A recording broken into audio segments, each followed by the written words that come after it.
వేములవాడ పట్టణంలోని తెలంగాణ సాంఘిక సంక్షేమ గురుకుల మహిళా డిగ్రీ కళాశాలను ప్రభుత్వ ఆది శ్రీనివాస్ కలెక్టర్ సందీప్ కుమార్ జా ఆకస్మికంగా తనిఖీ చేశారు.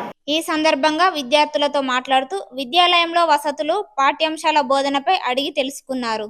అనంతరం భోజనాలకు వినియోగించే కూరగాయలు, వస్తువులను సిద్ధం చేస్తున్న ఆహార పదార్థాలను పరిశీలించారు. బియ్యం నాణ్యతను తనిఖీ చేశారు.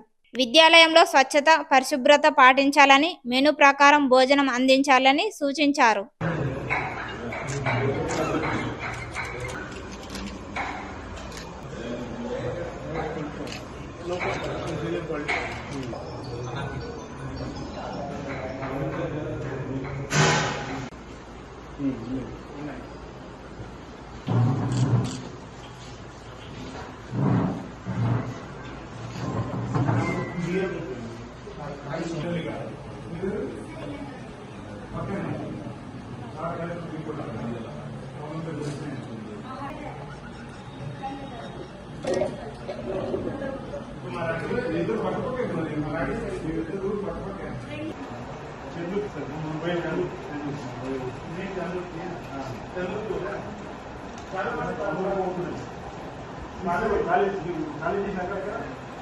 కాలేజ్